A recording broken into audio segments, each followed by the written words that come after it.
First of all, I'd like to thank you and welcome you here to our Community Violence Remembrance Memorial Ceremony, Stand Up to Violence.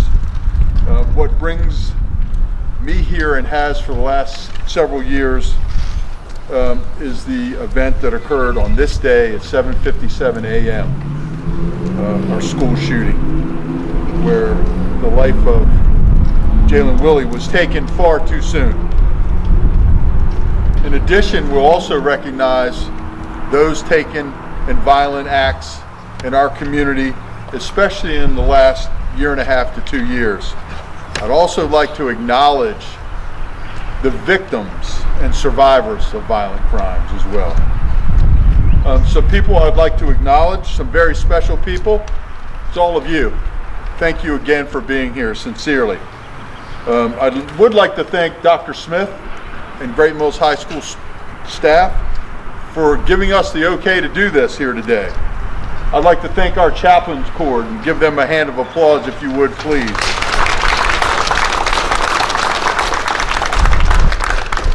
I'd especially like to thank the Willey family for coming out again, bringing cookies, which our guys will crush in record time, I'm sure. Several of my colleagues from law enforcement are here as well. Thank you all. Crystal, thank you. If we give them a big hand as well.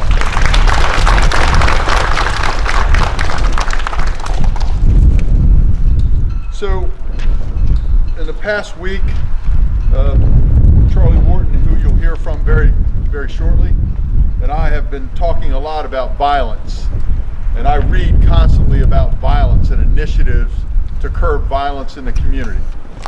So one of the things that I expressed to Charlie was, and I've expressed publicly, is what I say is the lack of moral voice of our community. I'm just not hearing the condemnation about the violence that we're experiencing. There are a lot of reasons, I'm sure, but one person at a time, one event at a time, I think we can start to develop a direction and a moral voice. So that is also the purpose of this gathering. And the right people are here right now to start that moral voice. It's my pleasure to introduce you to one of our chaplains, Charlie Wharton. Thank you, Charlie. Thank you all. Good afternoon. It's good to see everybody who is able to be here today. I know this was relatively short notice, but thank you for being here. Give you a little bit of an overview of what's going to happen. We've got a few speakers that will share some insights that they have. They come from a very diverse perspective on violence, not only the violence that occurred here at the high school 4 years ago, but throughout the community. Following the last speaker, we're going to take the opportunity this afternoon to lay flowers in remembrance of those who have been impacted by violence. And I will give you a little bit better directions as we get a little bit closer to it, but it will be after our speakers.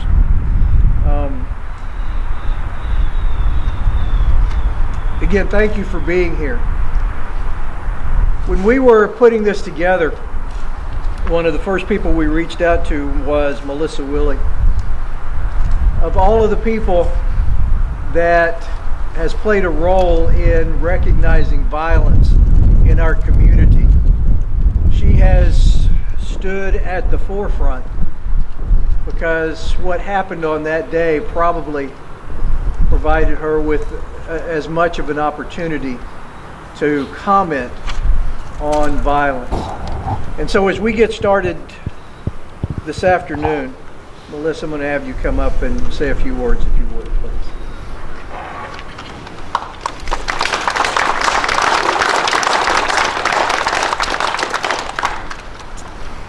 So I'd like to take an opportunity to thank Sheriff Cameron and all of the officers and whoever else has had a play in this the last few years. thank you for always having my back. Sheriff Cameron was he was supportive immediately, and when we were at the hospital for Jaelynn, immediately I said I would like him here to stand here and listen and tell the whole county that she wasn't going to make it. He was there. He's been there, and several of the others have as well. We come here, my kids come here, teachers come here, and I know it can't be easy, and I have to remember sometimes that this impacted everybody, not just me, not just my kids, not just my family. And I forget that a lot of the times because, it's always in my face, and it's probably not in everybody else's all of the time. But my children almost daily say something. My 5-year-old says constantly, I miss Jaelynn, and he was only 11 months old, but he knows. He had a weird thing when she passed, and he just constantly talked about her, and he still does. My 2-year-old now said to me at nap time today, I miss Jaelynn, and I was like, where did that come from? So it's always in our face, and it's not in everybody else's. So if I am grumpy at somebody and I'm like, you don't remember this, but today has shown that most people do. I've gotten countless messages and phone calls. So she has been remembered. And I guess that's my biggest thing is Jaelynn should be remembered for being just an innocent victim, as well as so many other victims in this county. So thank you for just being here, and thank you for remembering my daughter.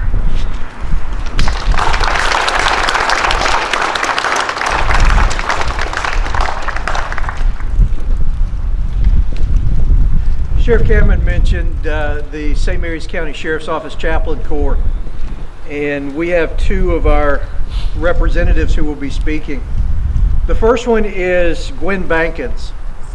Gwen has been deeply entrenched in this community for decades, and she and I have communicated over the last few weeks. And one of the things that is very much on Gwen's heart is that we do not forget anyone who is impacted by violence. There are times when it is especially easy to remember the families of those who die. But there are a lot of others that are impacted by those events. Not only the survivors, but also the families that walk through the events with the survivors. And Gwen has been supporting families for several years. So it's very appropriate that Gwen say a few words right now. Gwen?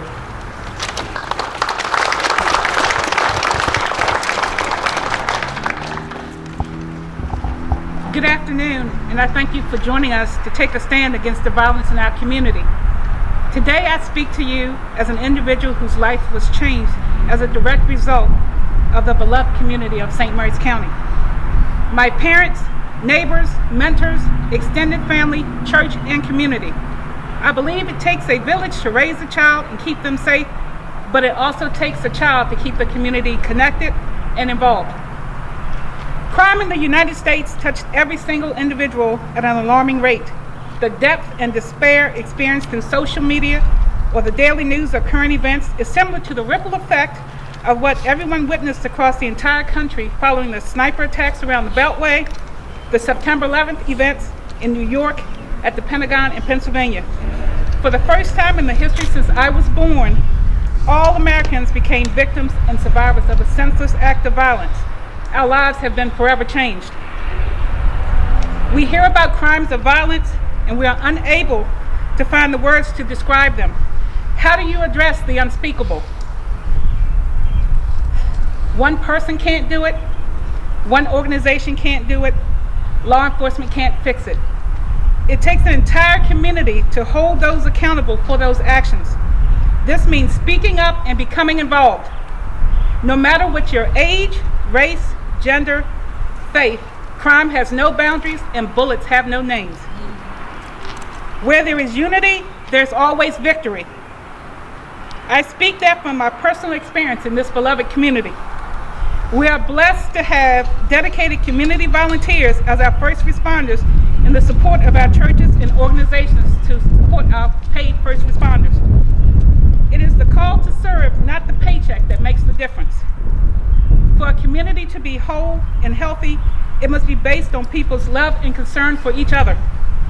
Whether you're a victim, a witness of a violent crime, a family member, or a friend, the trauma of victimization is a direct reaction to the aftermath of crime. In order to have a better understanding of the aftermath of criminal victimization, we must begin to accept the reality that crime is random and senseless and can happen to anyone, regardless of the precautions taken to prevent being victimized. I'm going to share 3 crimes in St. Mary's County that directly impacted my life at 3 different stages. Each time it was my beloved community's love and concern for each other that helped to empower the individuals to bring about healing and restoration. At the age of 17, on April 3rd, 1982, a little over a month before I graduated from high school and went to college in Salisbury, Stephanie Roper was kidnapped, repeatedly and brutally tortured, shot, set on fire, partially dismembered. That happened 6 miles from my home, north end of the county. It's not just Lexington Park. At the age of 33, February 19th, 1997, the death of 12-year-old Claudia Pickerel, who was strangled on her way home from school. Claudia was a friend of my nephew. I knew her parents, and I went to high school with the individual responsible for the crime. At the age of 53, on March 20th, 2018, the shooting of 2 students by another student with a weapon here at Great Mills High School. One of the individuals shot, and a few of the witnesses are directly linked to me. To get a text message that says, "There was a shooting, I'm okay." Community. Every victim's experience is different, and the journey to become a survivor and the recovery process can be extremely difficult. It can take a few months or years, depending upon the variables involved. In order to begin to heal and be restored, the community must be involved by learning to empower and rebuild trust. To regain a sense of balance and feel safe, we must reclaim our neighborhoods through a coordinated effort to reduce crime and the fear of crime. St. Mary's County did an amazing job in the mid-1990s with the Hotspots Crime Prevention Initiative. Every individual can make a difference, and it is necessary for public safety. We must be willing to give a voice to what we witness when our community is harmed. There are various ways to report tips of criminal activity. First, do not make threats against the perpetrator. Remain safe, call for help. If you see something, say something. Safely make a note of suspicious vehicles, activity, or people. Safely document or take a photo of tag numbers or activity if you feel uneasy about something. Notice I didn't say post it on social media. We must learn to listen. Remember, I said listen. We must curb our desire to learn the details of the initial crime when an investigation is taking place. For any individual to be a victim of crime, their life is flipped upside down and inside out. It takes a minute to regain your strength and bearings in order to become a survivor. The victim and or survivor of the crime and safety of our community should be our priority. We can be supportive and not judgmental. We must hold our community and elected officials, agencies accountable for established resources that are needed and to uphold the laws on the books. We have over 200 churches in St. Mary's County. Our community needs your ongoing prayers. Please pray for our law enforcement, our first responders, our leadership, and our victims in our communities who have been impacted by crime. Let our focus be taken off of the circumstances and focus on the root cause of ongoing senseless acts of violence. Victims in our community safety have suffered. Children, Seniors and families have a right to be safe in their schools, home, and community. Each member of our beloved community must increase awareness and educate ourselves on the process to hold perpetrators of crime accountable. This is a familiar journey for me. I have traveled the road before. Please join me. The journey may be long, but together, one step at a time, we can overcome and remove the obstacles and reclaim our community. We must strive to understand the process from law enforcement, the court commissioner, the judicial process, and on the prosecution of crimes, as well as be aware of the availability of resources and victims, or the lack thereof. Through the coordinated efforts of Roberta and Vince Roper, friends and family and community, the grassroots efforts of the Stephanie Roper Committee and Foundation, which is now gave birth to the Maryland Crime Victims Resource Center. The murder was in 1982. As a student in college, I saw the grassroots efforts on TV as I was going in and out of classes, not fully understanding. Stephanie was on her way home from Frostburg. I drove home from Salisbury. I can't tell you how many times I thought about what if something happens to me. Even though I was not directly impacted, our community feels the ripple effect of every crime that happens. Through this organization, crime victims now have victims' rights and laws enacted in over 31 states as well as federal laws. Vince and Roberta Roper are trailblazers. Vince is no longer with us, but the efforts of a tragedy brought a community, friends, law enforcement, politicians together to protect victims. We must do the same thing here in St. Mary's County. The logo for the organization is a rainbow with a heart. Stephanie Roper believed we can't have rainbows in our life without rain. Rainbows represent hope and promise. For me, my faith is my anchor in the storm. And through the love of God, I stand on his covenant with the promise of hope of the rainbow. One person can make a difference, and each one should try. I send each one of you a rainbow from my heart. Let's not forget, after the crime, they still need our support. May the peace and love of God be with you.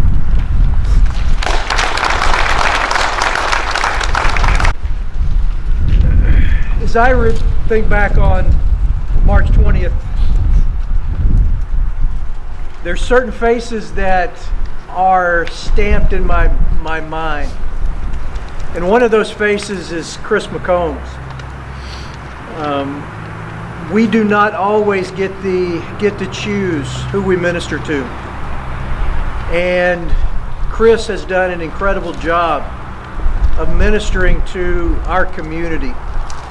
So when we were trying to think about people that we wanted to reflect on that day, and really on crime and issues in our community, Chris was one of the first names that came to my mind. Chris is an incredible individual. He is a full-time minister at the Lexington Park Baptist Church, and he is our next speaker. Chris? Thank you, Charlie. Sheriff, law enforcement, thank you for all that you do. Charlie, thank you for this day. Gwen, thank you for your comments. Mrs. Willey, thank you for your comments. Today, I stand here before you. We're here to make a difference, to try to make a difference. We're here today to talk about violence and how we can stand up against it. Violence will impact all of us in different ways. Whether you're law enforcement, or a mother who has a daughter shot, or a daughter who sees her friend shot. We hear about it in the news. We see its impact in our community. Many of us are inclined to think it's a distant problem. Many of us may think, well, if it doesn't hit my home, then it's just away from me. But what happens when it hits close to home? 4 years ago, it hit close to home. When my daughter lost her best friend, Jaelynn, and my family found ourselves, like many of you that are here today, in the midst of the darkness of violence. Psalm 23:4 says, though we walk through the valley of the shadow of death, we shall fear no evil, for you are with us. That's God. I want everyone in this audience to know this. You never walk alone. That's right. Never. No matter how dark it may be, God is still there. Recently, the police showed up at my office.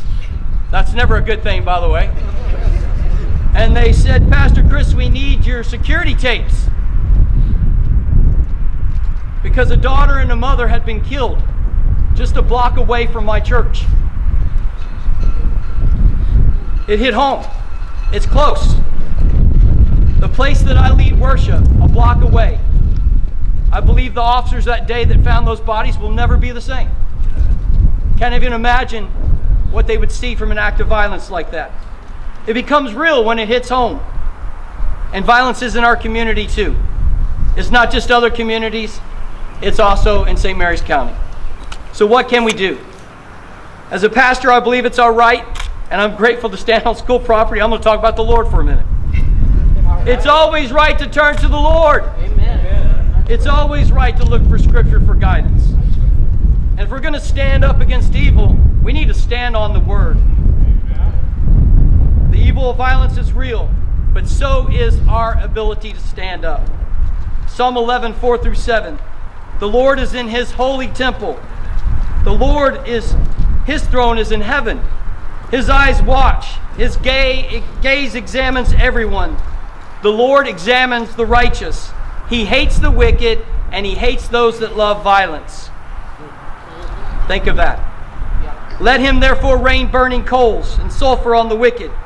Let the scorching wind be the portion of their cup. For the Lord is righteous, and He loves the righteous. May the upright see His face. Whether we realize it or not, the Lord is on His throne. It may not always seem like it. March 20th, it didn't seem like it. But He still was. He was still watching. He still gazed upon us. He still saw all the acts of violence. But He also saw, as Charlie, I remember your face. I remember the face of God in many of you that day. God's righteousness was still there. Even though the Lord hates the wicked and He hates those who love violence, we should too. His love is still with us because He still loves those who do the right thing. As a citizen of this community and a clergy leader, I stand with all those who oppose those who would bring violence upon our community. May we all stand up to the violence by supporting one another. I want to encourage you that. Be there for one another, no matter what we go through, no matter what our struggle. The righteous and the good of heart, violence will rock our world. How can people do these things? I know you've asked the same question. How could someone innocently take a life of another? How could someone stab another person? How could a father kill a mother and their own daughter? How could someone take their own life? We ask all kinds of questions about violence. But the truth is, domestic violence and suicides and homicides, they're real. They're not distant. They've touched many of our lives. The awareness and the appearance is that violence is all around. Ask the law enforcement agents. They see it on a regular basis. Recently, a group of clergy was honored to meet with Sheriff Cameron and other local law enforcement agencies, including the state troopers. I want to thank all of them for that opportunity. Sheriff remembered the churches of the community that responded 4 years ago in prayer rallies and coming together and ministering to each other, crying together, saying, how do we get through this? The consensus that we had that day that we met recently was that we need to do something. And Charlie planned today. Thank you. We realize that we cannot stop violence completely, but we can oppose it and we can stand up for righteousness together. The scripture that I read said that those who love righteous and do righteous deeds, that we will see the face of God. I want to see the face of God in our community. I want to see the face of God when I see you. That's right. I want to see the face of God in your life. I want to see the face of God in our homes, in our church, in our school, in the local law enforcement, and in everyone.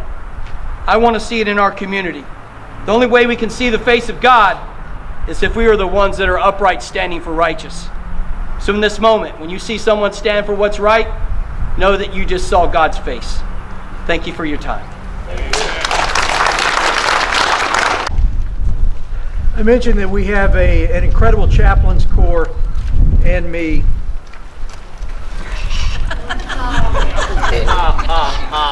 One of the ones that I'm getting to know, the new kid on the block, is Wilson Morales. Wilson comes to us from Charles County, and we were able to steal him away from up there. But Wilson has, like all of us, he has a very interesting perspective on things. You see, his is not just as a clergy member who is serving law enforcement. He also lives with it in his family. Wilson has a very unique perspective. It is very fitting that he be somebody to speak to us this afternoon.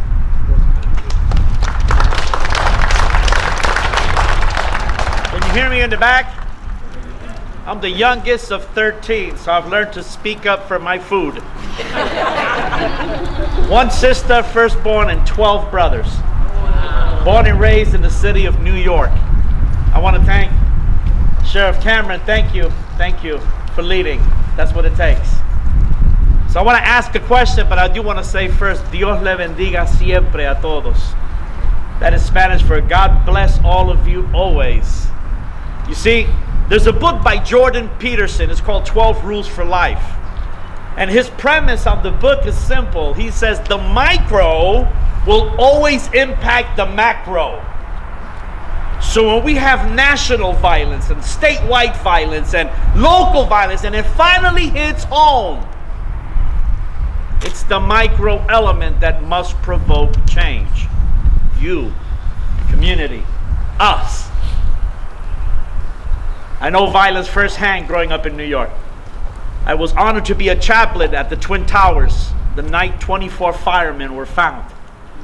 They were huddled together in the stairwell. And as a chaplain there, I almost broke, and one of the chaplains looked at me and said, "We're here to serve." And I stood up, and we served.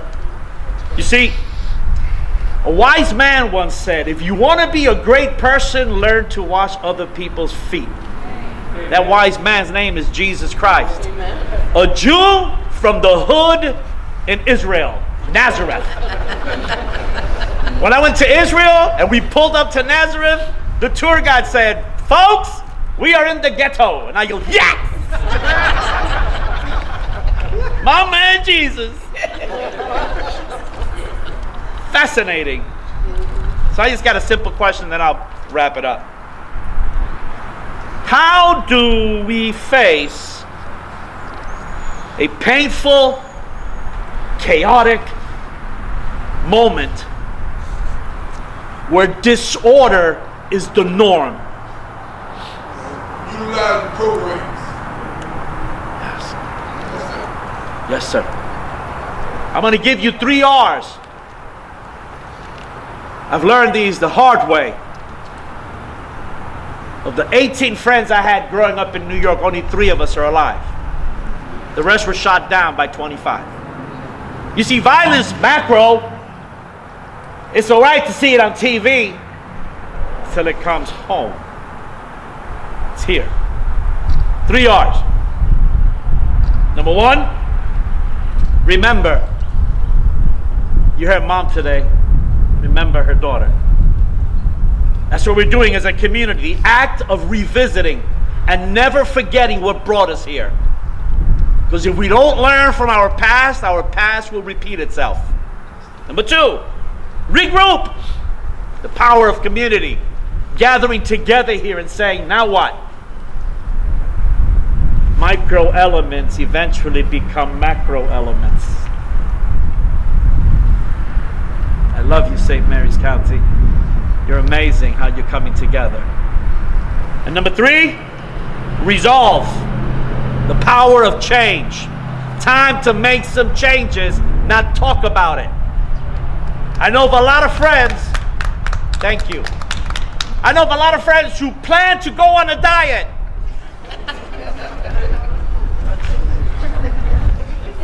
I know of friends who joined the gym. They haven't set a foot in it. Community, we must speak up and ask for the change to come to fruition. How? Turn the chaos into order. Let me, ready? Genesis chapter 1, verse 1 and 2. In the beginning, God, because there ain't no beginning without God. In the beginning, God, well, I don't believe in God. Okay. In the beginning, God made the heavens and the earth. Here it is, but here it is. It says, and the earth was shapeless, without form, and chaotic. And then it says, and the Spirit of God hovered over the face of the waters. In the midst of this chaos, I believe God will give us as individuals micro elements of change that we have to speak up on.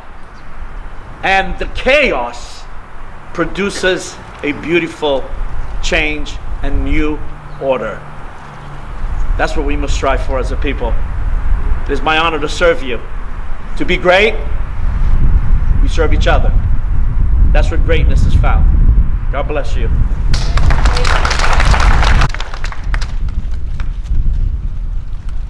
We didn't just invite you to come listen. We invited you to come participate.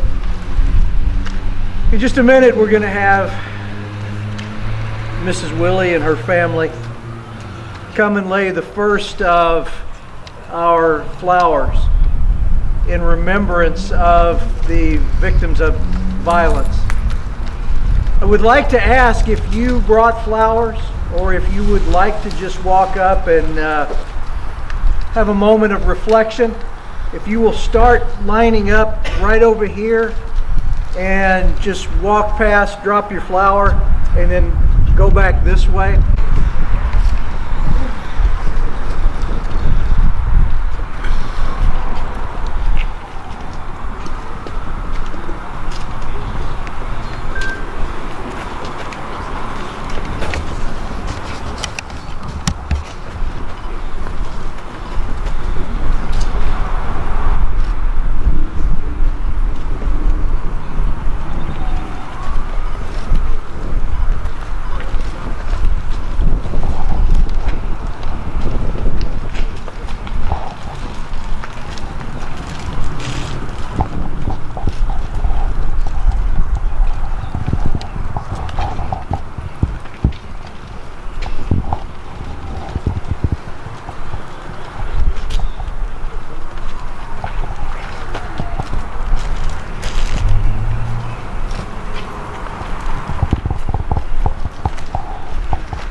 gather today to remember, but we leave committed to making a difference.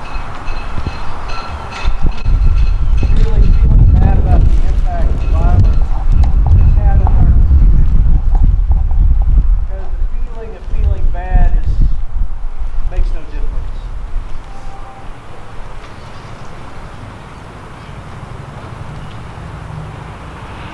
I believe that it was Chris that mentioned the deaths that probably impacted me the most over the last couple of years. Raged by the evil that did that. I remember standing there watching them unearth her from the shallow grave. And I looked to my left, and there was the house where she was supposed to be protected. And I looked to my right, and there was the school that she attended. And I stood there, and I watched her all alone.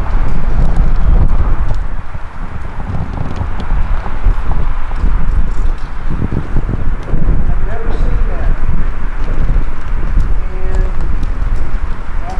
Decades of involvement in law enforcement, and I pray that I will never see that again. And that starts with us saying, not in my community, not in my county. Thank you for being here today, but let's not leave here without making a dedication to standing up to violence in St. Mary's County. As we leave, I want to read Isaiah chapter 22, verse 3. That will serve as our benediction. You are free to stay as long as you would like. School starts at what, 7:30 in the morning? You might want to get out of here before your teenagers arrive. These are our marching orders from here on out. Thus says the Lord, do justice and righteousness, and deliver the one who has been robbed from the power of his oppressor. Also do not mistreat or do violence to the stranger,